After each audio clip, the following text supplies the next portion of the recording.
Good morning and welcome to the Leadership and Insurance Podcast. I'm your host, Alex Bond, and I'm very lucky today to be joined by Jim Dwane, who's Chief Executive Officer of Bolt USA. Jim, how are you? Fantastic. Happy to be here, Alex. Thank you. Well, look, before we dive into the podcast, I don't think there's many people who don't know who Bolt are because you've made such a dent on the insurtech space, but it'd be really great if you could introduce yourself and the Bolt business. Yeah, sure. So Jim Dwane, like you said, I'm the CEO of Bolt's U.S. operation. So I essentially oversee our business and make sure that we're not just providing to our customers what they need, but we're also finding ways to help our customers kind of innovate and digitize in different ways. The insurance industry, as everyone knows, and I'm sure we'll get into a little bit in this podcast, the insurance industry is rapidly beginning to embrace technology. So as carriers, distributors, technology companies, insurtechs partner together to do that, we are happy to be kind of at the center of that. And you've been very much at the center of that, I think. And I think one of the challenges was outside looking into Bolt is kind of defining exactly what it is that Bolt does, because I think it's, getting to know you as I have done over the last couple of months, I think there's a bit more to it. So breaking down those kind of silos of functionality that you have, it'd be great if you could kind of give us a sort of helicopter view of the different offerings within the Bolt business. Yeah, so Bolt is the world's largest technology-enabled ecosystem. We seek to do really one simple thing, which is match distributors of insurance, sellers of insurance, with people who are looking for insurance and protection products. We particularly here in the United States, we consider ourselves an exchange, and by definition, exchange is where buyers and sellers meet. Our goal is to not just increase the ways that those situations can occur, but to also create opportunities for insurance and protection products for folks who previously might not have had access to them. So it's not just about selling in different places, it's also about selling to folks who might have previously been unaware or unable to procure some of the products. So that's the way we center ourselves, and we do that in a multitude of different ways with our various partners. Mm-hmm. I think the use of the term exchange is really important, and something that I guess I'm not baffled by, because I've been in insurance long enough to know change takes time. But why do you think the digital exchanges have been so slow to enter the insurance marketplace, as opposed to something like digital trading in banking has been around for much longer tenure than digital trading in insurance? Why do you think that is a great question? Lots of reasons for it. I mean, the first one is, and I'm not implying that insurance is terribly different than other industries, but it's what I know, so it's what I'm going to talk about. The first thing is, insurance has long been a very fragmented industry. And fragmented is a multidimensional term. It's fragmented doesn't just mean different companies doing different things for different parts of the market. It's also fragmented from a technology perspective. Many folks in the insurance space suffer from legacy technology. While I think this has improved over the past several years, we see this in real time here at Bolt, but I think the insurance industry has rightly been criticized for being a little slow to the technology enablement game. The great news is, though, companies have embraced it, and now you see this, almost, I think frenzy might be a little bit of an exaggeration, but you see this frenzy again of carriers, distributors, and insurtechs kind of partnering together and trying to figure out ways to distribute those insurance products. I think, though, if I were to make a broad observation, I think there are parts of the kind of insurance technology space that are a little more mature, but there are also a lot that are more nascent and what I say in the test and learn phase. One of those areas I think is embedded insurance. We are one of the largest embedded insurance providers, so we get a kind of a front row seat to the kind of the marketplace in general.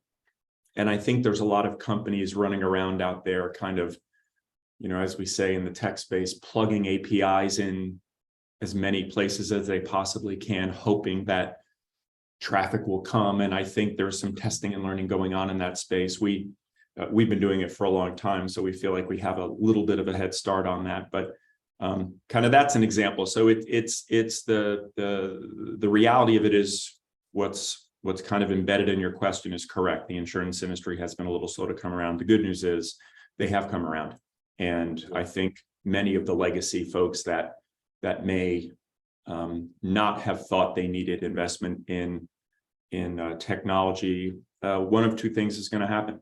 Either they're finally going to wake up and realize they do it, or I think eventually the customer, which is really at the center of everything we do, the customer is just going to find somewhere else to go where they can provide a more technology-enabled, seamless, and quite frankly, simple experience.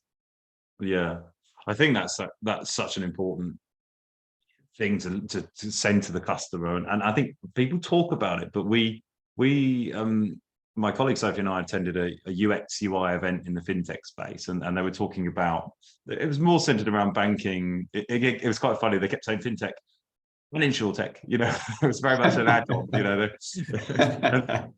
and I was like, oh, good. But it was predominantly fintech. And we were talking about interfaces with apps and new banks, and particularly like digital banks. And everyone in the room was very excited about their digital banking journey. And the new banks, they were saying, university done it better. Excuse me.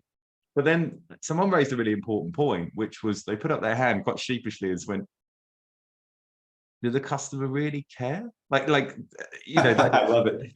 And I thought it was an important point to think about with insurance, and particularly embedded, is that we've got to be very, very careful that we don't do things just because we can. We could embed an insurance offering in certain situations, but does that actually mean we're going to sell any policy? Is it going to mean the customer experience is any better? And I think that's, to your point, that plugging APIs absolutely everywhere. That's the kind of caution, because I heard a VC talking about this. He was talking to me about all these embedded offerings that he'd had, and they were quite narrow. And he said, well, none of them were making any money. They weren't selling policies because it was there, but it wasn't there. So it's making sure, presumably, that in embedded to be successful, presume it's about building absolutely the right partnerships and not just doing it along the way.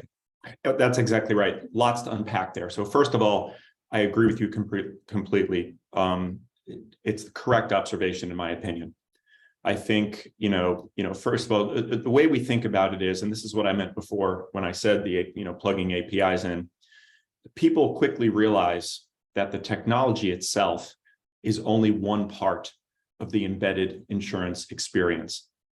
It has to be centered around the customer, and it has to be centered around what I call the intersection of commerce and risk, right? Timing and intent matter, meaning, when you go into an auto parts store, are you thinking about buying auto insurance? Probably not. It's an adjacency. It feels kind of intellectually logical, but is that really a moment where you're in there to buy a muffler? You're not in there to really be thinking about, price shopping your car insurance. Versus, for instance, if you're buying a car, right, and you're sitting there at the dealership lot, that's actually a clever time where the intersection of commerce and risk overlaid with intent is high, right? So I think, first and foremost, I think the companies that are going to succeed are the ones that are going to understand and master the art of intent. I think the second one is the what you mentioned earlier, which is the kind of the beautiful digital journey, right? It's got to be easy. It's got to be seamless. And there's a lot that goes into that, whether it be pre-fill or, AI and ML enabled predictive pre-fill and defaulting and things like that. But it's got to be kind of a seamless experience. And then the final thing is, I think it's around focus. I think if you try to be all things to all people, you're never going to really get to the point where you can master what I call the non-tech part of it, right? who are the customers? Do you really understand the customers in the retail space versus the auto space versus the real estate space? You really want to make sure you understand that end customer. Now, Bolt, as you know, Bolt is B to B to C. So our customers is kind of, our customer is the B in the B to B to C. We enable them to serve their Cs, their customers. But at the end of the day, we have to be hyper-focused on who kind of both of those customers are. But really understanding kind of that space and kind of what are the preferences, buying behaviors, and what are the intent levels at various moments within a buying process. And I think, those three things, I think, ultimately will define or differentiate the winners from the losers, in my opinion. No, I had a sort of parallel conversation to this in terms of when we were talking about customer, because I was talking to Oded Barak and Five Sigma, and it's a claims solution. It's a full kind of 360 claim solution. And we talked about who is the customer on that journey, because you're selling it to owners or risk managers that need to manage claims. But then your customer is both the entity that's buying it, it's the claims adjuster that's using it, and it's actually the person that's trying to claim at the end of it as well. So, and if you forget about any one part of that, you can't sell it, so it doesn't become commercial. It doesn't get utilized because the claims professional doesn't want to use it, and then the customer doesn't have a good experience as a result of it. And that always seems to be the challenge for me, is building B2B to C products, is remembering that all of these people, every touch point is a customer, and it needs to work for all of these people to get full engagement and adoption. I wanted to talk to you because specifically about the US. So obviously Bolt's gone into the US. Are there any market dynamics that have made it uniquely difficult, challenging, as opposed to kind of other geographies that you've operated in? Is there something unique that maybe wasn't kind of foreseen as well, that's potentially come up on the journey to kind of launching Bolt in the US? That's a great question. I think so. Most of my personal experience has been, I'll call it, in this hemisphere, right? Canada, US, Latin America, some Asia, and a little bit of Europe. I would say the US market is somewhat unique in terms of its maturity, right? So I think the maturity of the carriers, in terms of really across the spectrum, is one thing, particularly. And again, I've got to be careful because there are certainly countries within these regions that are more advanced than others, so I don't want to overgeneralize. But ironically, despite what we were talking about a few minutes ago, I think from a technology perspective, there are some real, kind of leading carriers and distributors out there. You take Progressive, for instance, long known as a trailblazer on a multitude of different levels, whether it be underwriting, claims, and technology, right? They're actually a customer and partner of ours, and we help power part of their ecosystem that helps them distribute insurance and provide choice. So, part of our value proposition, or a central part of our value proposition, is providing choice. That's what we do. We enable insurance and distributors to provide multiple options to their customers. There's a lot of reasons for that. We can certainly get into that. But ultimately, there's fundamentally two ways that you can distribute insurance, tech-enabled insurance. One is with choice, and that means one policy, multiple options. And then there is the what we call Bolt One, which is kind of a one-to-one. And kind of the differentiation, if you're looking for kind of what's the guiding principle that differentiates when Bolt One is best and when Bolt Choice is best, it's really the sophistication of the product you're selling, right? There's a lot of very simple products. So most people would be familiar with when you're buying an airplane ticket and you get down to the bottom where you're about to pay, and they'll make you an offer of trip protection insurance. And they're not giving you choice because it's a simple product. They've essentially selected the solution for you. You're not selecting it yourself, but intellectually and process-wise, it's very simple. And, generally speaking, we're comfortable with that. When you move into more sophisticated products, homeowners insurance, automobile insurance, small commercial insurance, those tend to be a little more complicated. And I think people, by definition, look to have choice. And in many cases also look to have some type of human interaction and coaching. I think that's a reality of it. So I think, broadly speaking, getting back to your question, I think that's an area where here in the United States, it's become rather sophisticated in the way we think about the differentiation in those. And I think both actually is we're not the only, but I think we're somewhat unique in that we do both, right? We can do choice and one. And another way we're unique is we also, again, not the only one, but one of the only ones that does both commercial and personal lines within one common technology infrastructure. Most folks out there do one or the other. So, yeah, sure. I think leaning into your insurance background, long career in insurance and then moving into insurtech, I think you're in a really unique position to answer the question about the incumbent insurers. Do you think it's fair to say that incumbent insurers, incumbent brokers, potentially been too successful to innovate? Is that one of the reasons that potentially lagging behind where we would expect everyone to be?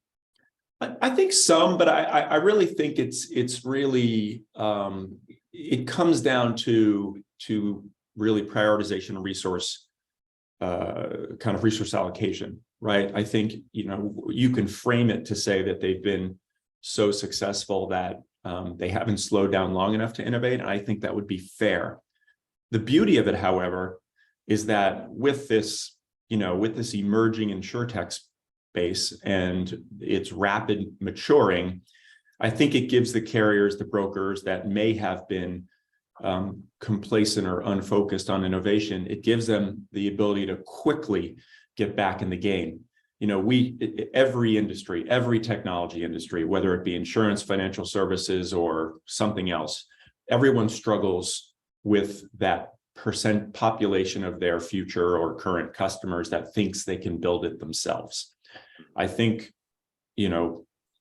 fortunately and smartly, most of the folks in the insurance space have acknowledged the fact that partnership is better than trying to build everything themselves.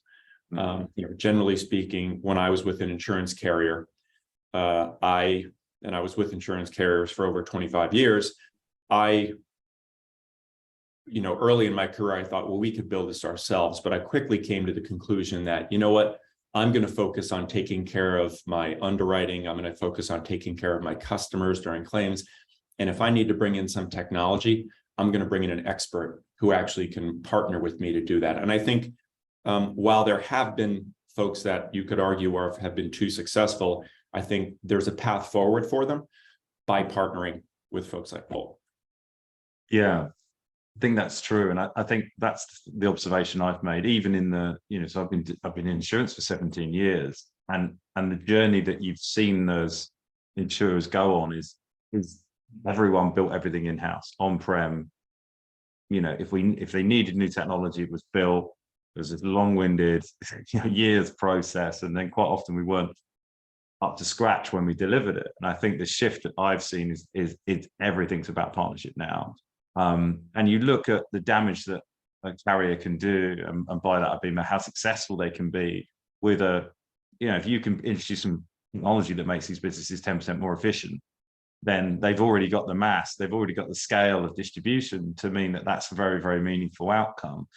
And I think it's fascinating when you look at the heavy insurtech investment into, let's be honest, the sort of new quote unquote insurers, the digital insurers, and how sort of ineffective that had been, because there was no denying they were introducing probably better customer journeys and better customer experiences. But the thing that the incumbent market has already got is that they're very, very good at underwriting and very, very good at managing risk and portfolios.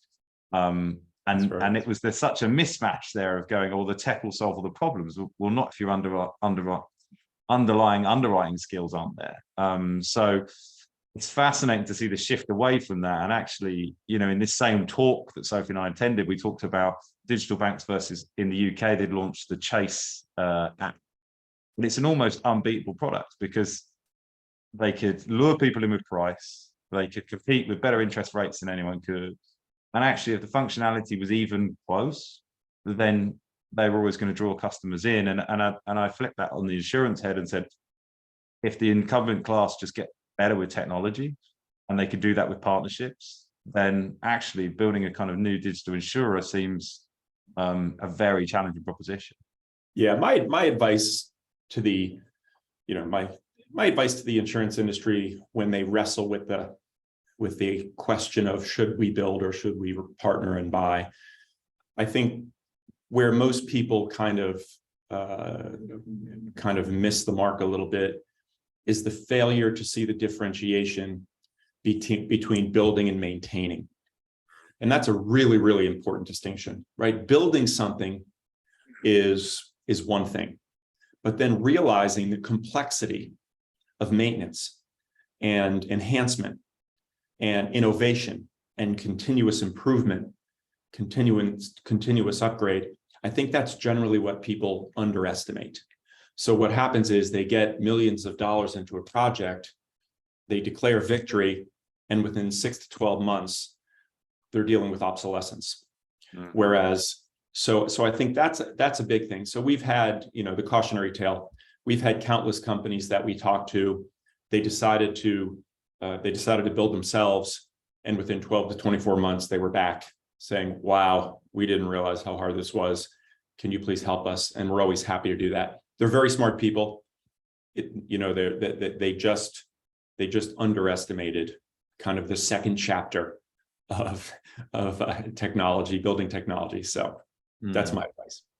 And we're seeing that now. We're seeing sort of new digital insurers, digital MGAs coming out, and there's a very different culture there. They're almost, I know insurtech is a made-up term, and what does it even mean? What does it include? What it doesn't? But if we stick with the term insurtech, these new digital insurers coming out, or digital NGAs, are an amalgamation quite often now of quote unquote insurtechs. They're using a policy admin system from over here, digital distribution from over here, an exchange to kind of provide them some capacity, and that's the thing I get excited about, because that feels a smarter way to do it. It's like, let's have these incumbent insurers who are incredibly good at managing risk, incredibly good at balancing capacity portfolios, and then let's utilize all this new technology available to us. Because it's like having an R&D team within your insurance company isn't a smart use of resources when you've got businesses like Bolt, other external suppliers of software and technology that are continuously innovating, because that's their role. That's right. That's like a shameless plug for the recruitment industry, Jim. When why do it internally? You could do it externally. It's my job. There's no shame in that. Another interesting thing, and this is just an observation, I think, is when you think about the emerging insurtech landscape, and then you think about the history of where these companies have come from, and they tend to come from two different directions. The first one is the technology-first companies who later invested in insurance capabilities. Then you've got the insurance-oriented companies who later decided to get into the tech game. And you start to see, that. I think my observation, my experience is, particularly here in the United States, the folks that started in technology, or started with, I'll call it a technology first orientation, and then later moved into some of the insurance. And what do I mean by insurance services? In our case, placement services, right? I mentioned earlier, I call it the myth of the digital journey. The myth of the digital journey is there's this belief, and quite frankly, I think well-founded desire for us to continue to drive consumers toward a purely digital experience, right? There's a lot of benefit to that. But the dirty little secret is, as a technology industry, we have to realize that we can't front run the consumer. We can't front run our customers, right? The reality is, a majority of humans still would prefer to be carried over the finish line, if you were, with some form of human enablement, some form of counseling from someone with insurance knowledge. I think not only do different lines of insurance and the complexity therein dictate what the percentage of folks who want some type of enablement, but it also has to do with just pure human behavior. Certain types of people are more comfortable doing digital themselves versus others. I think one of the little secrets in terms of how to be successful, in my opinion, it's not the companies these days who are forcing their consumers into purely digital journeys. And we see this across, again, because we enable our customers to distribute insurance digitally. So we get to see this kind of across the board. The companies that are truly successful are not the ones who forced the consumer into a completely digital journey. It's the ones who are mastering the art of when to intervene. And there's a lot of different, kind of ways you can do that technologically and otherwise, but understanding essentially when to pluck that consumer out of the journey at just the right time to carry them across the finish line. Some folks can make it 90% of the way through and then they need help. Some folks, like my 80-year-old parents, they get 5% in and they need help, right? So, and companies that understand and master the art of identifying when someone's about to bail, I think are the ones that are going to be successful, at least in the short and intermediate term, until people continue to get more comfortable with it. Mm.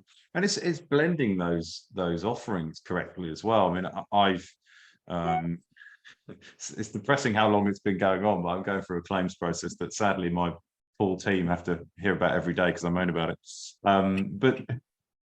But it's most of it's supposed to be a digital journey, but when it hits a certain point, quite often we have to engage with someone on the phone. My experience at the moment is that that's so under resourced that it goes from, it's a digital experience, it's an hour wait to get through on the phone. Well, then that's no longer a digital experience, so it's, and they're not alone. And I think it's, you said it yourself just there, just like we can't front run the customer, but we can't front run ourselves by kidding ourselves going, right, we've got a digital journey. Well, if that digital journey can't take someone 90% of the way there, we still have to have a resource to service them in a very traditional way. Otherwise, we're just making people fall out of love with insurance, and even kind of when we're modernizing it. Yeah, and that actually brings up kind of one of the themes of the conversation you and I are having, is the whole concept of partnership, right? And that's something that we see, because it requires really close alignment between those partners, because quite frankly, because of what we talked about earlier in terms of the insurance industry broadly kind of being a little late to the game from a technology perspective, helping carriers or distributors, brokers, et cetera, understand the importance of things like API connectivity, right? Mm-hmm. It's becoming ubiquitous, but only a few years ago, there were carriers that, weren't even thinking about investing in APIs, which is really the key to unleashing or unlocking digital distribution. So it's an example of where we, as a technology insurance distribution specialist, we can help counsel those folks, and help them understand the importance of not just why it's important, but how to actually get it done. And it's all about that partnership. Mm. Well, that was going to be one of my questions to you, actually, and you've probably answered it there. But I suppose maybe taking this question a step further, is I was going to ask you, like, how much of innovation is education, and it sounds like quite a core part of it. In practical terms, what does that mean for you in terms of route to market? How does one approach that? I think first and foremost, it's a matter of self-awareness, right? It's having a good understanding of what you do know and then what you don't know. And what's the best way to understand, kind of know what you don't know, is to seek out that education. And that education comes in a multitude of forms. It could be partnering with someone like Bolt. It could be listening to this podcast. It could be attending conferences. There's a multitude of different ways, but I do think education probably sits at the core of innovation. I think, another thing that is critical is the just not being afraid to fail, right?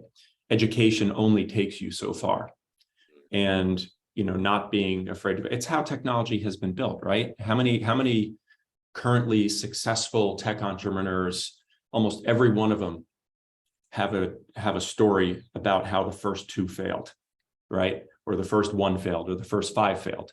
And I think, education was the stepping stones, but ultimately not being afraid to fail and being willing to test and learn, I think, is also really important. Yeah, I completely agree with that failure piece. I'm sitting here ruminating on this being my third recruitment business. And it wouldn't even, none of them were cataclysmic. It was just not right. It worked, but it fell down. It's the achievement of exit velocity, right? Yeah. Making decisions quicker and knowing that bad decisions. I think you get better at cutting things off that are going wrong. That's the thing. I think the evolution is saying you make as many mistakes, but you just don't dwell on them as much, in terms of one, beating yourself up about it, but also just being able to spot very early, this isn't working, let's move. And I think that's where technology first businesses are better, and that's where they're stronger. And you and I have talked about this before, but for example, the culture of selling within software businesses is much more sophisticated than the culture of selling within insurance businesses. They've just applied more to it. I find that kind of interesting about you sort of education piece that you were talking about there, and conferences, and obviously we just had the ITI conference in Europe, and there's so much to learn there.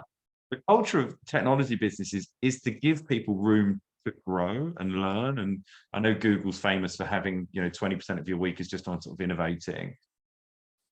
Do you think that's probably one of the reasons insurance is a bit behind? Because we're very bad at siloing people. When I left the industry because I joined as a claims person, expressed interest in moving into another sector, and basically was given this kind of like 5-year timeline, which for someone that's just left college just goes, 5 years is an eternity. So we don't move people around divisions, and we don't leave people space to go, yes, you need to go to conferences, you need to learn, you need to educate, and that's your job. We say, if you want to do that, you do that in your own time, essentially. There's not a very good culture of education, I don't think, within insurance. Yeah, that's actually a brilliant observation. And it actually brings us back to the very beginning of this conversation. What you just described in terms of your own personal experience is an example of the fragmentation that I think was one of the things that sat at the center of kind of insurers' slower pace to adopting technology. And I think, again, fortunately, listen, the legacy carriers continue to struggle with it. Part of it is cultural, but part of it is, necessity of size. When you're a gigantic behemoth company, you have no choice. You have to break down and specialize. That's how you succeed, right? Monoliths generally don't last very long. So it's, I think that's really, really important. But yeah, investing in the education and being willing to be nimble. Another thing, we didn't talk about it earlier, but another thing I think that it represents somewhat of a binding constraint for the insurance industry is, and this is not a good thing or a bad thing, it's just a thing. It's a highly regulated industry, right? So it does create kind of a paradigm within which some other industries don't suffer. I mean, one of the, as you and I are both examples of people who, spent time in the insurance industry, but then decided to leave to do something different, right? You do what I do, I do what I do. And one of the most liberating aspects, if I could just make more of a personal comment, is the freedom to operate without that kind of regulatory construct. We have our rules, of course, but technology tends to be less regulated than the insurance industry itself, and that I think is good. And again, tying it back to your education comment, I think it's it makes the education process, or it makes the, what's available to you from an education perspective far more diversified, right? One day I could be reading about, the distribution of a mobility insurance, scooter insurance. The next minute I'm thinking about or talking to someone about workers' compensation, which is one of the most classic here in the United States, classic regulated lines of insurance that exists. So yeah, it's one of the things that makes it fun. I guess I'll finish it with that. Yeah, no, that's certainly why I made the shift was to have that diverse kind of conversation, because I could be talking to you about digital exchanges, and yesterday I was talking to someone about crypto insurance, and I knew next to nothing about that, Jim. It was even having to break down what the acronyms meant, and that's exciting. It's nice to be in a situation where you don't know something. That's actually it's a really good point, and it comes you can actually connect it to one of the trends that's going on in embedded insurance, which is it's a term I call democratization of insurance distribution, right? In the olden days, and I'm not gonna frame a number of years that I consider to be the olden days, because I've been around since then. It's this democratization of distribution, meaning you used to be able to buy insurance from insurance companies and insurance agents and brokers. Now, we all see, getting back to my intersection of commerce and risk comment, we all see the ability to purchase insurance popping up in a diversified places. You can buy car insurance in real estate transactions. You can buy automobile insurance in car transactions. You can buy travel insurance at the moment of booking a trip. You can buy, really think about it this way: any place, at least here in the US, any place that you are requested to sign a waiver is also, in my opinion, an opportunity to present an insurance offering, right? So it's that, and in doing so, to your crypto comment, it gives folks like us in the insurance space and you in the recruiting space, you get to talk to people in all different industries that are thinking about, is there an opportunity here to distribute a protection product, an insurance product, alongside whatever my core product offering is, right? It makes my customer more sticky.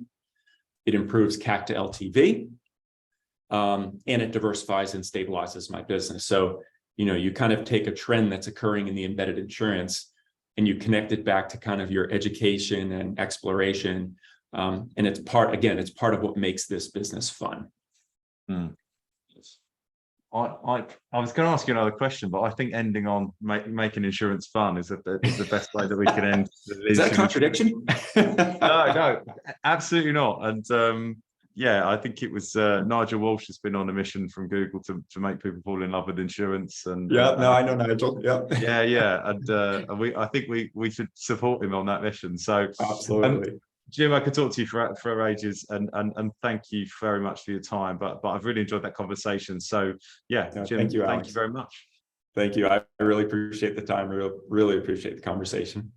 Thanks, Tim. All the best. Sophie?